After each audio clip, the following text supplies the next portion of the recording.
estar parabenizando o Edmilton pela liderança de todos esses eventos nessa semana e gostaria de estar agradecendo a turma toda dos dois núcleos, os alunos que me convidaram para estar aqui hoje com vocês. Os temas desses 2 dias de workshop, eles são bastante amplos e eu vou tentar não dar uma palestra para vocês aqui hoje, mas sim a gente bater um papo para fazer algumas reflexões a respeito dessa questão toda relacionada com sustentabilidade. Primeiramente, eu gostaria de pedir ao Daniel, que está lá atrás, para estar passando um vídeo para a gente.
A nação do café. Esse é o tema que a gente quer mostrar para o mundo.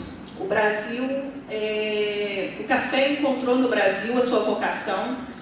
Nós todos vivemos desse produto. Nós estamos numa região que vive desse produto. Nós temos uma paixão por esse produto. E não é à toa que entre 8 e 9 milhões de pessoas, direta ou indiretamente, nesse país, vivem e sobrevivem desse produto. Então, ninguém melhor do que nós para falarmos de sustentabilidade sobre café e falarmos de sustentabilidade para cafés naturais, que é a vocação desse país.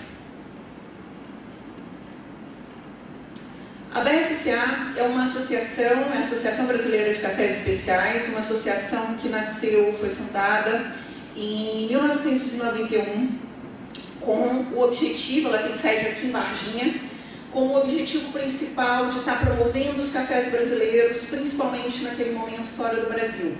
Nós estamos falando em 1991, o ano que foi extinto o IBC, o Instituto Brasileiro do Café, onde houve todo o processo de desregulamentação do setor de café, aonde eu acho que muito provavelmente muitos de vocês que estão aqui na plateia hoje nem eram nascidos, né? Então isso para vocês é história mesmo. Mas para a gente que tem um pouquinho mais de cabelo branco já, a gente conseguiu já vivenciar esse momento. E era um momento em que o mundo conhecia o Brasil simplesmente por cafés em quantidade e sem qualidade. Foi um grupo, primordialmente aqui da nossa região, do sul de Minas, que liderou esse processo de mostrar para o mundo que o Brasil tinha, sim, cafés de qualidade. Hoje, a BSCA tem diversas categorias que estão todas interligadas, além dos produtores, a gente tem associações cooperativas, nós temos torrefadores, exportadores de café, uma série deles, cafeterias, membros internacionais, ou seja, todos aqueles que pertencem à cadeia do café e que estão buscando a qualidade desse produto e a diferenciação desse produto são muito bem-vindos dentro da BSCA hoje. Hoje a gente representa, só para vocês terem uma ideia, nós temos 150 membros, a imensa maioria deles de pessoas jurídicas, que representam hoje mais de 50 mil produtores de cafés brasileiros. Agora, para falar de sustentabilidade, que foi o tema e o desafio que a turma me deu, eu estava conversando com o Borém um pouco antes da gente começar, com a professora Rose também. Eu acho que poucas vezes eu preparei uma palestra ou um bate-papo em que eu pensei tanto antes de estar produzindo o material final. E por que disso? Na hora que eu vi essa lista de peso que vocês vão ter entre hoje e amanhã, eu me assustei profundamente com ela. Aí depois eu parei, pensei e falei, não, eles estão me dando uma tarefa fantástica, eu sou a primeira. Então, eu vou sobrevoar todos os temas, eu vou conversar um pouquinho e refletir um pouquinho sobre tudo, porque depois todos os que vêm depois de mim vão ter a responsabilidade de aprofundar cada um desses temas que a gente vai estar seguindo no decorrer desses 2 dias. Então eu vou conversar com vocês sobre sustentabilidade de uma forma geral, sustentabilidade para os cafés de uma forma geral e mergulhar em diversos pontos na sustentabilidade relacionada aos cafés naturais. O primeiro ponto de reflexão que eu gostaria de fazer com vocês é o seguinte. Passamos duas. Não apareceu. Bom, teve um problemazinho aqui na apresentação, mas eu quero falar para vocês, e aí eu tenho que fazer valer do óculos, que os cabelos brancos já me exigem para ler. Eu achei uma definição, esse fim de semana, quando eu estava terminando a apresentação para apresentar para vocês, uma definição de sustentabilidade, que é a seguinte: sustentabilidade é uma característica ou condição de um processo ou de um sistema que permite a sua permanência em certo nível por um determinado prazo. Ou seja, é muito importante nós falarmos de um certo nível, ou seja, sustentabilidade não quer dizer estado da arte em tudo. E sustentabilidade não quer dizer perenidade. Nós estamos falando de condições que nós estamos estabelecendo para ter um certo nível de controle por um determinado prazo de tempo. E aí, eu pergunto para vocês, o que a gente anda fazendo com o nosso planeta? Eu acho que essa é uma reflexão que nessas últimas semanas, principalmente nos últimos 18 dias, nunca foi tão forte no nosso país. O que fizemos de Mariana, o que fizemos no Rio Doce, o que fizemos, e aí somos nós mesmos, primeira pessoa do plural, o que fizemos de Paris, o que fizemos de Mali, o que fizemos neste fim de semana com Mianmar. Somos nós, os seres humanos. Alguém lá de cima criou isso tudo e deu a nós o livre-arbítrio. O que a gente está fazendo disso tudo? Como que nós estamos conduzindo todo esse processo? O que é ser sustentável? É ter a riqueza a qualquer custo? É ter uma sede de poder a qualquer custo? É colocar vidas em jogo, em alguns momentos deliberadamente, em outros momentos acidentalmente, mas colocando vidas em risco? Isso é ser sustentável, gente? Provavelmente não. Eu acho que essa deve ser a resposta de todas as pessoas de bom senso. A gente tem que radicalizar? Não, absolutamente. Sou completamente contra o radicalismo ou a radicalização do que quer que seja. A gente precisa encontrar o equilíbrio, e é a respeito disso que nós vamos falar daqui para frente, nas buscas pelo equilíbrio. Os pilares básicos da sustentabilidade, quais são eles? O ambiental, o social e o econômico.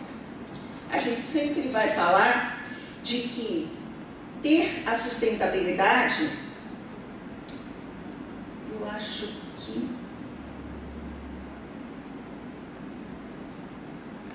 Daniel, tenta me ajudar, porque eu acho que por aqui eu estou pulando slides.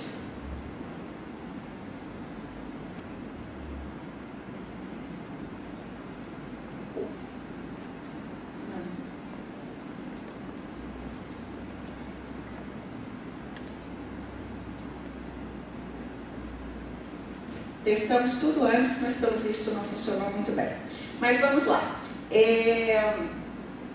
Depois desse, parece que está pulando sempre um. O que a gente tem como definição sempre é que a sustentabilidade ela deve procurar o que é ecologicamente correto, economicamente viável e socialmente justo. Isso é o que a gente sempre busca em termos de sustentabilidade.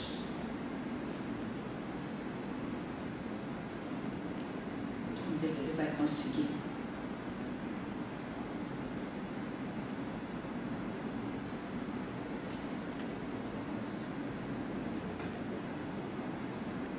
Eu cheguei às 7h30 da manhã e a gente testou tudo, é leite e gosto chinês.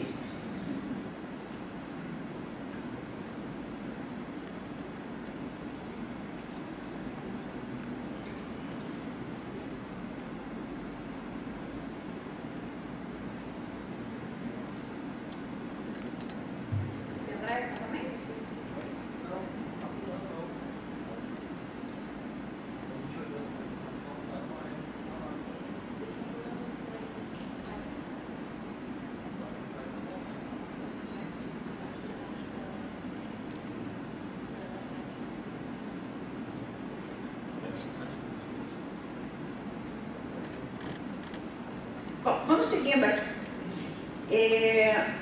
Quando a gente fala de sustentabilidade ambiental, a gente está falando do uso responsável da terra. E aqui eu não estou falando do solo, eu estou falando da terra com T maiúsculo, ou seja, do nosso planeta. Então a gente tem que procurar um uso responsável do solo, da água, da fauna, da flora, ou seja, pela primeira vez eu coloco para vocês a palavra equilíbrio. Sustentabilidade ambiental significa nós usarmos tudo ecologicamente, de uma forma ecologicamente correta, buscando um equilíbrio nessas utilizações. Quando nós falamos de um café natural, o que é o principal ponto que a gente vê? Ele é um café que é colhido, algumas vezes lavado, depois ele vai para o terreiro. Ou seja, eu utilizo muito menos água do que um café cereja descascado, do que um café despolpado, eu utilizo muito menos energia. Ou seja, eu estou falando de duas economias, de duas questões que podem ser muito consideradas e que a gente tem levantado muito internacionalmente, pelo caso do nosso café natural brasileiro. O que acontece? A gente vai usar menos água, a gente vai ter menos energia e uma das coisas que mais se falou na imprensa brasileira nos últimos 18 dias, a gente vai ter menos resíduo ou rejeito, que é a palavra que se usa na mineração. Então, a gente tem trabalhado pesadamente na divulgação disso para o mundo, na questão de que nós temos talvez o produto do café mais ecologicamente correto. Nós temos no Brasil a vocação para os cafés naturais e só o Brasil, como disse o professor Borém, tem esta vocação para cafés naturais.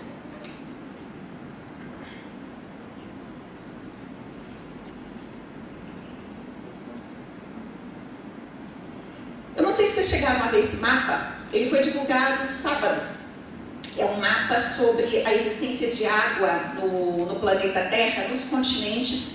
É a primeira vez que isso é divulgado, foi um trabalho desenvolvido pela Victoria University do Canadá, né? E ele mostra todas as regiões aonde se tem água no continente, tá? Os mais clarinhos são onde você consegue água a menos de 1 metro, depois de 1 a 40 metros e a mais de 50 metros os mais escuros.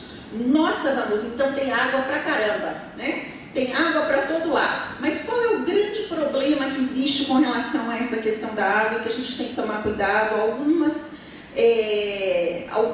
Duas safras, pelo menos, a gente está vendo esse problema muito sério dentro da nossa própria região, aqui no sul de Minas. Muitas das nossas cidades estão tendo que lidar durante os períodos de maior seca com racionamentos de água. Qual que é o grande ponto que eles descobriram? A questão é que apenas 6% dessa água é uma água possível para consumo humano.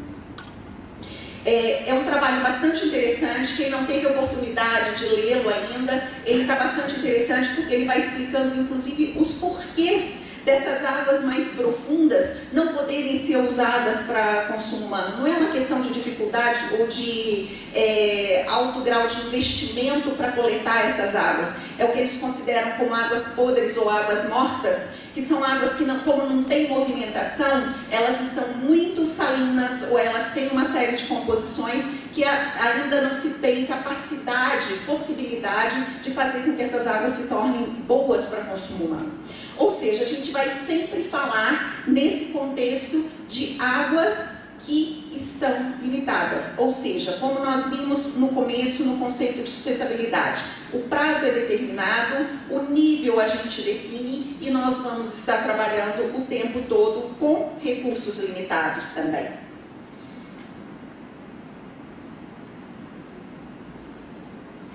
Para cafés naturais, como é que a gente faz esse uso responsável da terra? Como eu já coloquei para vocês, a gente vai ter a questão da água, a gente tem a questão da energia, ou seja, nós estamos falando de um equilíbrio muito maior em termos ambientais.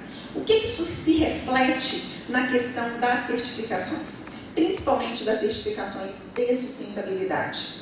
Quando eu não tenho dentro de uma determinada propriedade todos os equipamentos e não vou trabalhar com cafés descascados ou despolpados, todo o processo de avaliação e de auditoria, de inspeção de uma certificação, ele é sensivelmente mais simples dentro de um contexto de sustentabilidade ambiental, que é um dos pontos. Todas essas certificações hoje, as certificações de UTZ, Rainforest, todas elas mesmo a certificação de orgânicos, hoje até a certificação Fairtrade, todas elas vão trabalhar sempre 3 pilares, que são os 3 pilares de sustentabilidade. Eles trabalham mais ou menos o lado social, mais ou menos o lado ambiental e mais ou menos a parte econômica, visando muito a questão de gestão. né? A UTZ é uma certificação, por exemplo, que trabalha pesadamente a questão de gestão, de rastreabilidade. A Rainforest, todo mundo sabe, tem um foco muito grande na parte ambiental, o Fairtrade na parte social, principalmente, mas todos eles passam pelos 3 pilares, pelo tripé. E, com certeza, sempre quando a gente vai para uma propriedade que só trabalha com cafés naturais, esse processo de inspeção ele é muito mais simples, ele é muito mais tranquilo de ser feito e as certificadoras, os próprios inspetores, eles colocam isso para a gente. É muito mais fácil de você trabalhar e lidar com as questões quando a gente está falando. Eles não precisam trabalhar a questão de consumo de energia, de controle de consumo de energia e principalmente a questão dos resíduos, das águas residuais. O que está sendo feito dessa água, para onde está se levando, como são esses tanques, o que se faz de todo esse produto. Então, toda essa parte é minimizada, o que faz com que os processos de certificação eles sejam bastante mais tranquilos no que tange ao lado ambiental. Agora, é sempre possível produzir cafés naturais? Eu diria para vocês que é sempre possível. Agora, a questão é o seguinte. É uma briga atroz com esse negócio. Eu diria para vocês o seguinte, a diferença vai estar aqui. Eu quero produzir commodity ou eu quero produzir qualidade? Se eu quiser produzir commodity em qualquer região do Brasil, essas são todas as regiões produtoras do Brasil, esse é o mapa oficial hoje de regiões produtoras de café no território brasileiro. As regiões verdes são as regiões produtoras de conilon e tudo nas outras coresinhas que vocês veem aí, vermelho, púrpura, amarelo, tudo é café arábica. Tá? Em todas as regiões que nós temos arábica aí, sim, é possível produzir café natural. Sim, é possível produzir commodity. Agora, vai ser possível produzir especial? Sim, mas em algumas delas com muito mais trabalho e muito mais sofisticação. Por quê?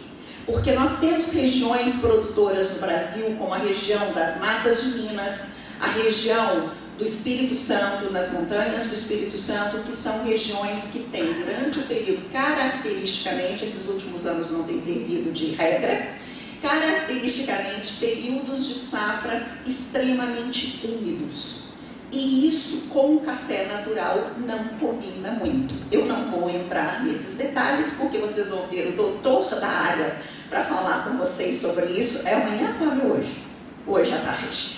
Hoje à tarde, mas a gente tem essas regiões que são predominantemente úmidas, que com o café natural a coisa se complica muito.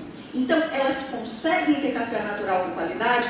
Sim. Mas vai precisar de um detalhamento, de uma sofisticação, de um cuidado muito maior dentro do seu processo de pós-colheita. Agora, produzir um café natural, commodity, elas vão conseguir tranquilamente. Isso é o normal do Brasil. E muitas vezes a gente fala, por exemplo, de café especial e fala, mas o café especial tem que ter obrigatoriamente qualidade. Eu queria contar para vocês que muitas vezes, em muitos países, principalmente da região do Oriente Médio, o pessoal liga para a BSCA ou me manda e-mails me pedindo que eles querem um especial Rio Minas, que é um café Rio ou um café Riado. O que eles querem na realidade? Para eles, gente, esse é o melhor café. Eles não estão atrás de um café 80 pontos acima, 85 pontos, nem pensar. Eles querem um café com fenol mesmo. Isso para eles é a qualidade. O que é o especial para eles? A peneira alta. O que eles querem é um café Rio, um café Riado, com peneira 16 acima. É bonito ter o grãozão, né, torrado. Né? Agora, se a bebida dele não é lá essas coisas, para eles é. Então, essa questão de qualidade também, ela é muito relativa. Então, se a gente pensar nesse pessoal, esta região das Matas de Minas já tinha cafés muito propícios para eles. O problema para eles e para essas regiões é que o mundo está se sofisticando cada vez mais e a globalização vem para tudo e para todos. E com a globalização vindo para todos e para o mundo inteiro, cada vez mais os conceitos de qualidade e que foram estabelecidos em Estados Unidos, em Europa e em Japão, estão se dissipando para o resto do mundo e as pessoas vão querendo tomar coisas de uma qualidade diferenciada. E aí, então, essas regiões também vão precisar estar trabalhando nas questões de sofisticação. O que nós temos visto e vimos muito durante os últimos, talvez 15 anos, foi uma ida primeiro para o mundo do despolpado, para o mundo do cereja descascado, conseguir a qualidade através do café cereja descascado, que tem um tempo mais curto de secagem, e aí então essas regiões conseguem fazer esse trabalho de uma forma mais rápida, e aí eles conseguem a qualidade, então eles aprenderem a produzir qualidade através dos CDs, principalmente, no caso nosso de Brasil, e agora, a partir de uns anos para cá, eles começam a buscar também a qualidade nos naturais, como eu disse para vocês, requerendo muito mais detalhe, muito mais atenção. E se a gente falar na questão social, né?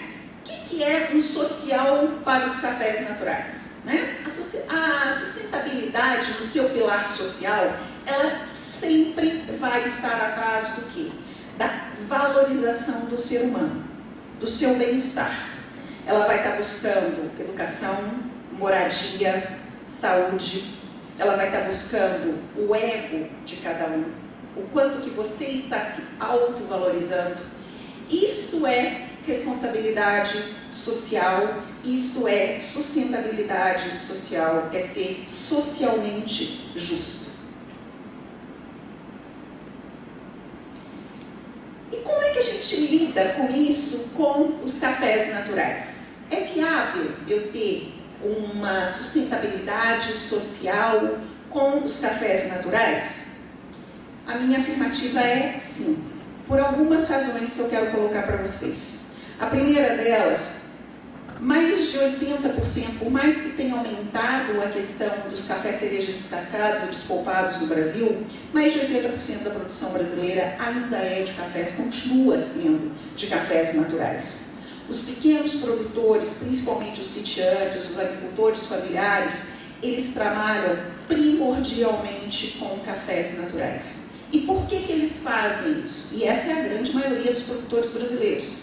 Todos nós sabemos que cerca de entre 70% e 75% da produção de café brasileira provém de pequenos produtores. Por que para eles é mais fácil fazer o natural? Porque é uma coisa que sempre foi feita, por tradição no Brasil, sempre foi feita dessa forma, então é uma tradição que vem de pai para filho. Porque para fazer um café cereja descascado existe uma primeira barreira de entrada, que é o investimento nos equipamentos necessários para se fazer esse tipo de trabalho. E porque eles também vão ter que ter muito mais tecnologia, muito mais aprendizado, vão ter que ir atrás de muito mais gente para treinar. Aí vocês podem me perguntar o seguinte: Vanúzia, por que a gente ouve falar que na América Central eles sempre juntam um grupo e montam uma estrutura para fazer essas centrais de descascamento, de despolpagem e tudo mais, e aqui no Brasil dificilmente você vê juntar um grupo para comprar um equipamento desses e fazer um trabalho desses? Qual é a grande diferença que eu percebo, pessoal? O brasileiro, de uma forma geral, nós somos muito individualistas. Nós não temos cultura de empreendimento coletivo. A gente não acha que dentro de um empreendimento coletivo tudo vai ser realizado em prol do bem comum. Se for mineiro, então, pior ainda. Porque aqui em Minas a gente ainda vai desconfiar se estão pesando o café direito, se no dia que descascarem o meu e colocarem no tanque vão estar medindo certo a fermentação ou não, o que eles vão estar fazendo, quem vai querer tirar alguma vantagem, alguma coisa daqui a uma semana ou não. Não é assim que a gente pensa? Né? Infelizmente a gente é desconfiado por natureza. E isso faz com que a gente tenha o trabalho do empreendimento coletivo muito dificultado no nosso país. É muito individualismo, mesmo as associações, as cooperativas que nós temos, vocês podem parar, olhar, perceber, a imensa maioria delas é uma relação por conveniência. Isso é mal? Isso é bom? Isso é ruim? Depende. Depende se você aceita isso como uma condição e você trabalha bem isso com maturidade ou não, né? Mas esse processo é um processo que dificulta muito o nosso procedimento no Brasil, também criando mais uma barreira para se sair dos cafés naturais ou não. Aqui eu quero fazer uma outra reflexão com vocês, que, como disse o vice-reitor, né, que está como reitor em exercício, sustentabilidade, ela tem muito a ver também com cidadania. E quando a gente fala de algo socialmente justo, nós temos que pensar também, e eu quero trazer aqui para essa plateia, alguns problemas muito sérios que nós temos percebido e que nós temos trabalhado e tendo que trabalhar nesses últimos meses, principalmente, a respeito de denúncias que são feitas no Brasil.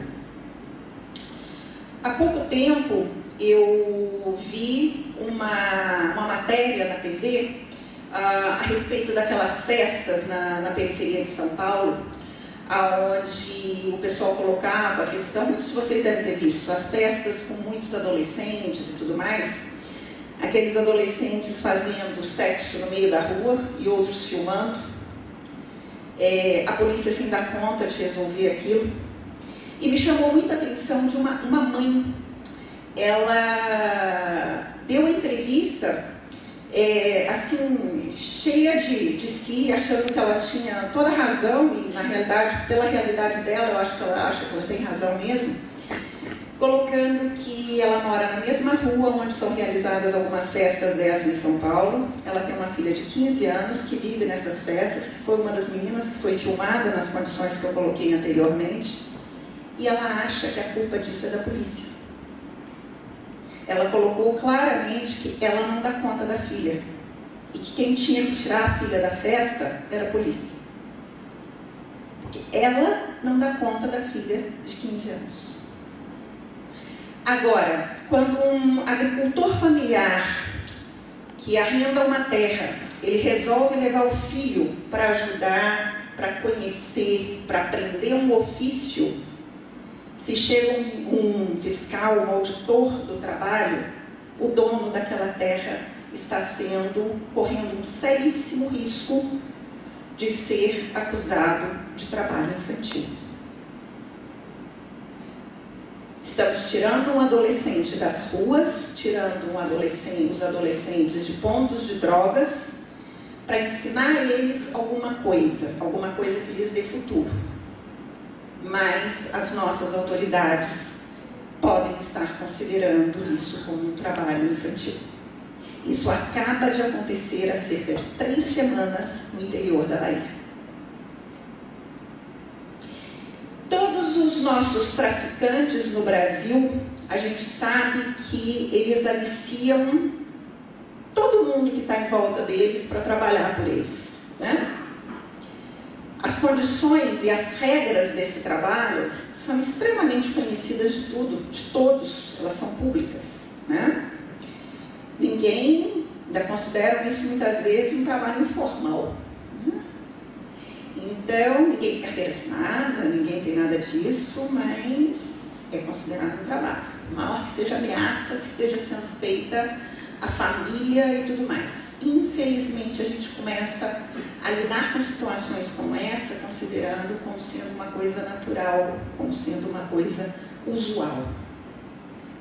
Um produtor aqui no sul de Minas contratou um grupo de safristas e foi autuado e foi parar na lista negra de trabalho escravo, porque levou as carteiras de trabalho para a cidade para fazer os registros.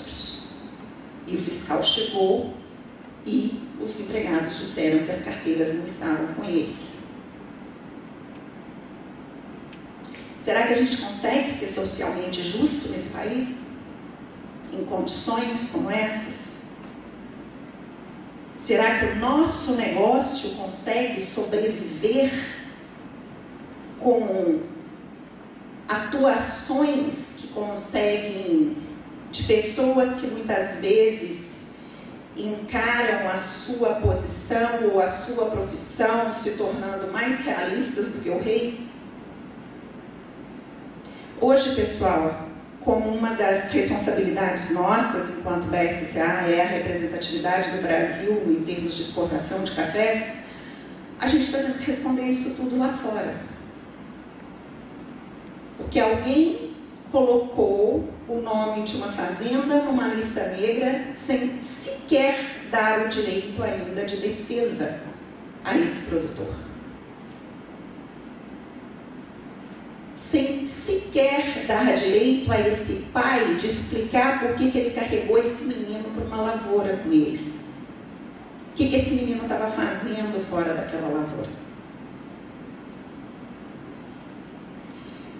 Isso foi considerado pelo Supremo Tribunal Federal como inconstitucional, mas o nosso amigo Janot não considera dessa forma. Ele acha que essas listas têm que ser, isso é a lei da transparência, essas listas têm que ser realmente divulgadas. E aí, isso é, o que eu posso dizer para vocês, um prato cheio dos nossos concorrentes, né? Porque a gente prega tudo que nós colocamos naquele vídeo do começo da sustentabilidade no Brasil, que nós somos o país mais sustentável do mundo, e aí é com meia dúzia de casos desse tipo que a imprensa faz alarde. Né? Porque isso dá audiência, isso dá manchete. E todos aqueles que torcem contra nós vão estar dando corda para esse tipo de ação. Então, eu acho que eu gostaria de estar colocando esse ponto, como eu coloquei o ponto da questão ambiental para vocês, porque eu acho que boa parte da liderança do futuro do Brasil está aqui, nessa audiência, nesse auditório. Vocês vão fazer parte desse futuro, da próxima geração, que vai poder estar trabalhando por um país melhor, por um mundo melhor, em condições melhores, até para nós que já vamos estar assim mais velhinhos, de bengalinha, meio vovozinhos, meio tiozinhos. Aí nessa época, quando vocês já estiverem na liderança, eu vou topar que todo mundo me chame de senhora. Por enquanto eu não aceito mesmo não. Aí a sustentabilidade econômica. A gente já falou sobre a questão social e ambiental, falamos muito sobre custo, né? E a sustentabilidade econômica, ela diz respeito a quê? Renda. Renda é o quê? Basicamente, diminuir custo, aumentar preço. Ou seja, eu vou estar economicamente viável se eu conseguir trabalhar com uma margem adequada. Ou seja, o preço que eu estou vendendo consegue me dar algum nível de lucratividade em relação ao custo que eu tenho. E aí nós vamos passear um pouquinho novamente pelo nosso globo para a gente ver as questões de regiões consumidoras de café. Onde se consome café hoje no mundo? Então, nós temos algumas regiões algumas regiões consumidoras. A principal delas é os Estados Unidos, hoje trabalhando muito fortemente também com o Canadá. Por que a gente está trabalhando e falando muito fortemente com o Canadá?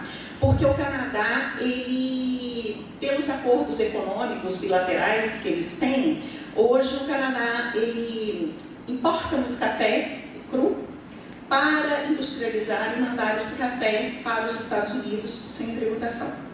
Nós temos a região mais tradicional de café, que é a Europa. Esse mercado da Europa se estendendo cada vez mais para a Europa oriental também, para o leste europeu. Nós tínhamos um mercado extremamente tradicional na Europa ocidental e hoje também começa a crescer muito o consumo de café na Europa oriental. Nós temos na Ásia, principalmente, o grande carro-chefe de consumo de café na Ásia é o Japão.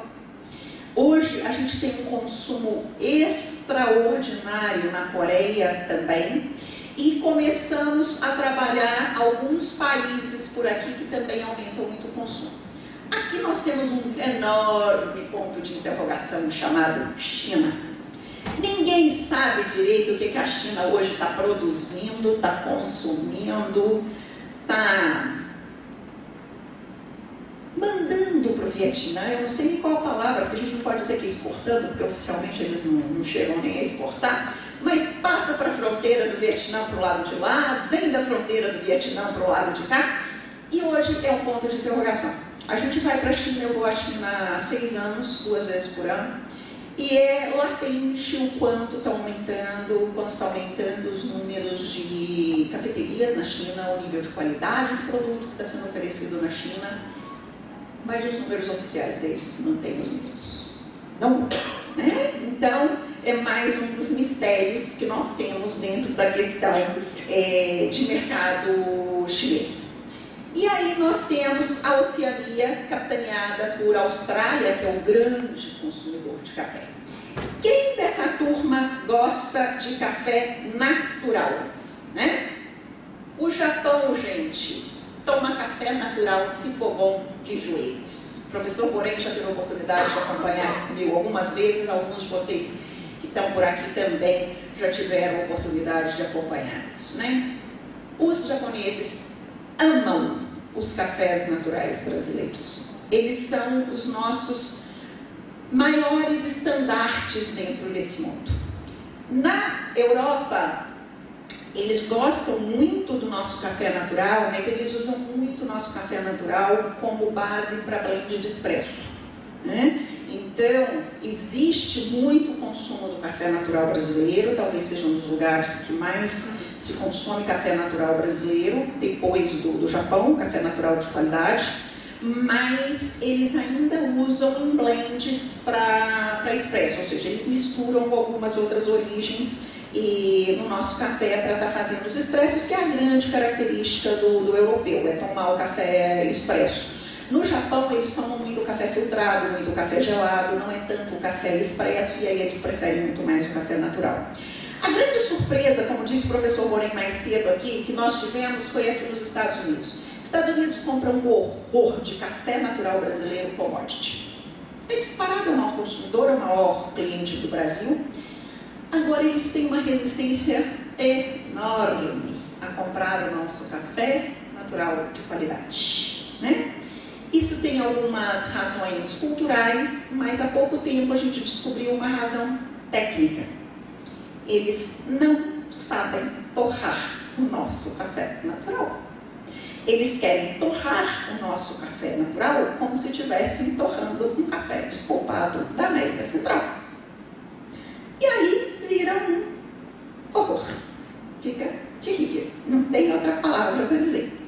E aí eles se sentem extremamente frustrados com isso tudo, né? Porque compra, vem aqui, prova com a gente, vê uma maravilha, se deliciam com aquilo, leva um café, chega lá e não consegue fazer aquela bola toda, o café não fica aquela Brastemp toda, eles ficam muito frustrados. Então, um dos trabalhos que a gente vai começar a fazer agora é um trabalho, a partir do ano que vem, é um trabalho de treinamentos em torras de cafés naturais para o mercado americano, né? Porque a gente acha que ali existe uma oportunidade imensa e que a gente não pode perdê-la. Então, nós temos que nos organizar para isso, né? O interesse é nosso, principalmente nosso. Aí aqui vocês têm um pouquinho do como estão evoluindo os consumos de café no mundo. Aqui eu estou falando de café em geral, tá? Esse slide eu trouxe mais para mostrar para vocês que muita gente fala da questão que o consumo ele está meio estagnado, né? Na realidade, aqui eu estou fazendo uma comparação de alguns anos, ele não é um ano só, tomem cuidado com isso, a gente pegou como base 2011 versus 2014. Vocês veem que nos mercados tradicionais, o consumo de café, de uma forma geral, ele está estagnado. Já no mercado de países produtores, ou seja, na origem, está um pouquinho mais acima, o que para a gente já é uma enorme novidade. Porque o único país do mundo que produz café e consumia café até muito pouco tempo era o Brasil. Todos os nossos concorrentes simplesmente produziam café para exportar. Ninguém consumia. E aí começou a se fazer um trabalho muito grande pela Organização Internacional do Café, a OIC. Existe uma empresa brasileira que trabalha diretamente nisso, que é a PIA Marketing, o Carlos Branco, que muitos de vocês devem conhecer, que tem trabalhado nisso junto com a OIC para estímulo de produção, de consumo de cafés nos países produtores também. Agora tem uma coisa muito interessante, que vem muito dentro da questão que vocês podem pensar, mas o Robusta está subindo tanto, será que isso aí é Robusta? Na realidade, os países produtores de arábica continuam exportando seus arábicas e consumindo seus Robustas. Ou melhor, no caso deles, importando os Robustas.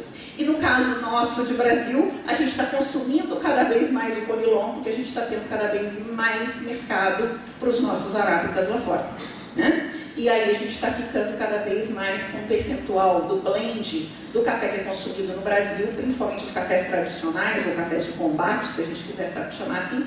O percentual de Conilon nesses cafés, ele tem aumentado cada vez mais. Mas quando a gente fala de cafés naturais especiais, esses percentuais eles estão aumentando muito, eles saem completamente desse patamar e a gente vai estar falando dos países tradicionais na faixa de 15%. Essa é a última análise que foi feita tanto na Europa quanto no Japão, que são análises que a gente pode realmente confiar, eles fazem pesquisas muito pesadas para nos passar isso, e eles falam de um aumento em torno de 15% quando a gente fala de cafés especiais, principalmente de cafés naturais especiais, ou seja, cafés de qualidade. E aí? Um café natural, ele pode ser especial? Essa foi uma pergunta que me fizeram e que me colocaram muito logo que eu comecei a trabalhar na BSCA em 2007, 2008. Que eu tinha que vencer esse desafio, porque muita gente não considerava que o café natural pudesse ser um café especial. Por que esse paradigma, gente, de que café natural não podia ser especial? Porque todo esse conceito de café especial, ele começou na década de 70 por uma senhora que hoje já está bem carinha numa cadeira de rodas nos Estados Unidos, e numa época em que o Brasil só produzia realmente coisa ruim, e só entregava para o mundo coisa ruim. Na verdade a gente produzia coisa boa, mas o IBC não deixava que isso fosse embora como bom, né? Então a gente só entregava para o mundo coisa ruim, e quem entregava coisa boa era quem? Nossa querida amiga Colômbia e América Central. E esse pessoal só entregava coisa boa desculpada. Então, todo o conceito que foi montado para cafés especiais, ele foi montado em cima de cafés lavados, em cima de cafés especiais, né? Então, isso existia um paradigma imenso em cima disso. Não, para ser especial, tem que ser lavado.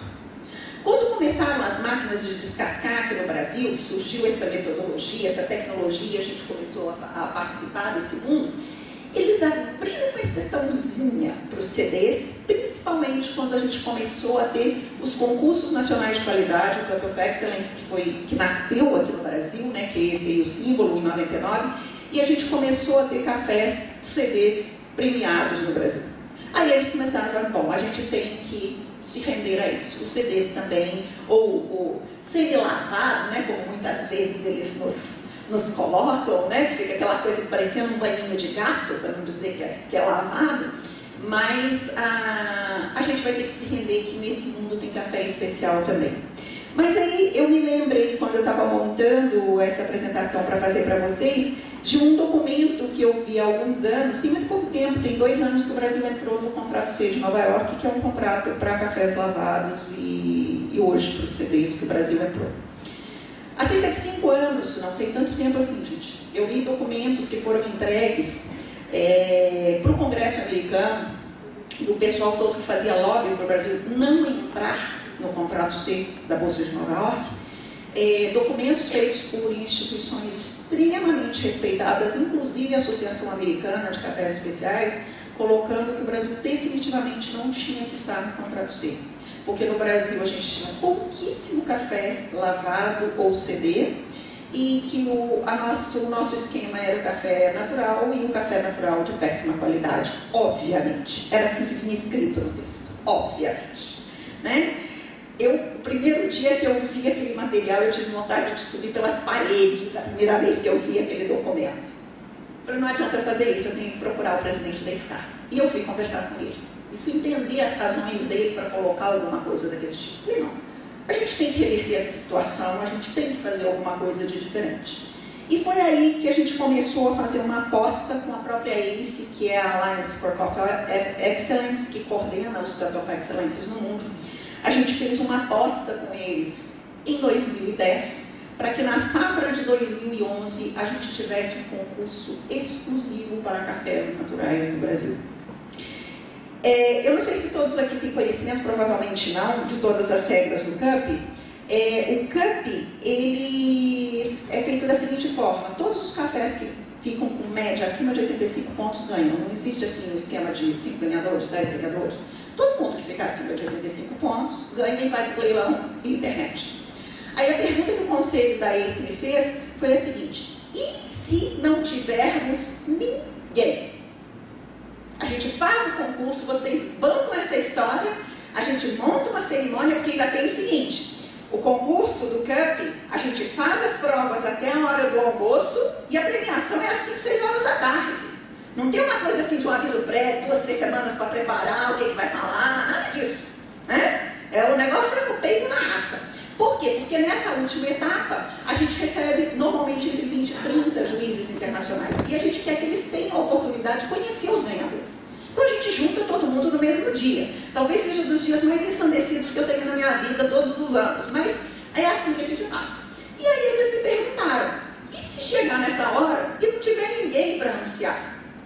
Falei, bom, desde que eu assumi o concurso, no Brasil a gente não teve concurso em 2007, né? Porque não conseguimos grana para realizar o concurso. 2008,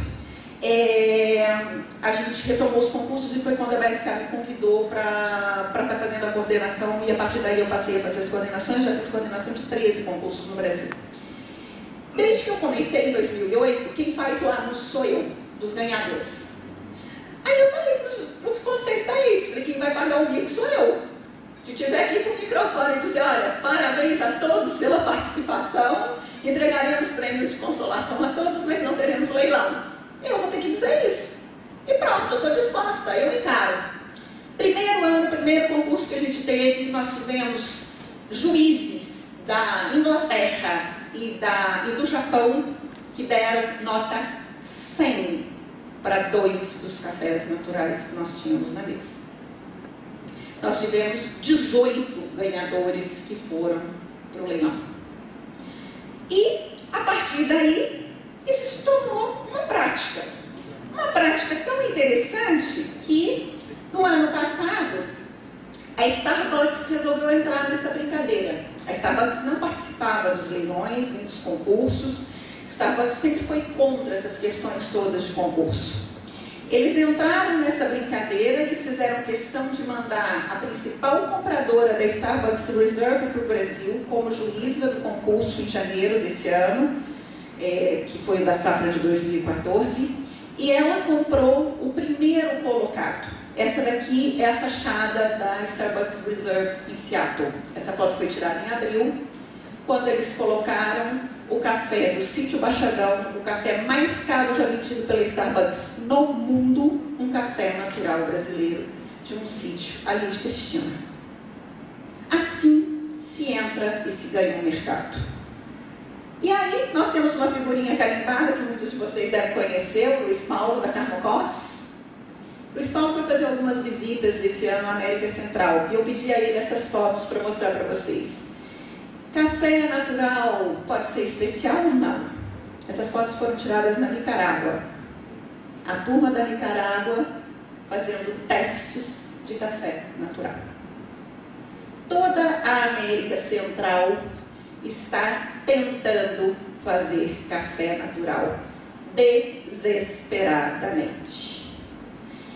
Na Colômbia, a gente sabe, eu estive na Colômbia há pouco tempo com o Corém, está tendo briga entre os produtores e a federação, porque os produtores querem fazer café natural e a federação está meio resistente a isso. Pode ser especial ou não?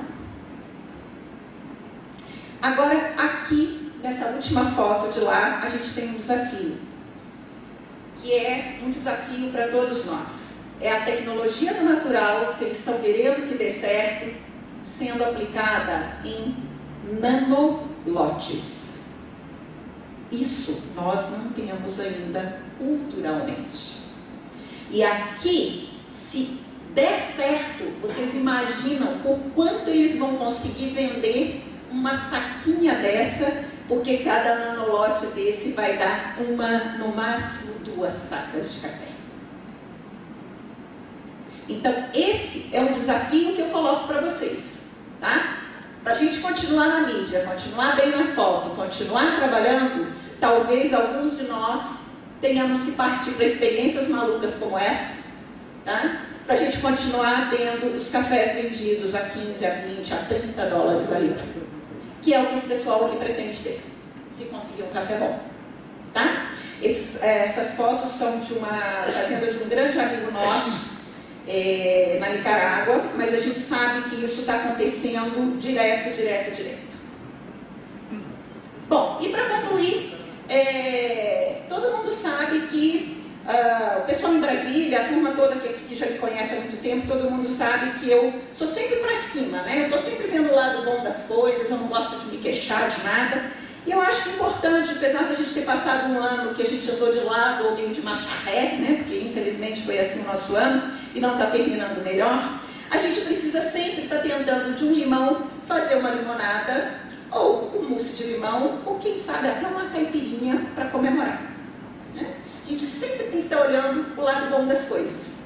E eu convoco todos vocês, principalmente as lideranças jovens que estão aqui, para a gente trabalhar em conjunto, para fazer uma reflexão madura e conjunta, para a gente identificar modelos de governança, identificar novas lideranças para o nosso setor, para a gente trabalhar, gente, pesadamente em qualidade, com diferenciação de abordagens, com indicações geográficas, com marcas coletivas, com ecoturismo, coisa que a gente não está longe de chegar perto disso, e com as certificações.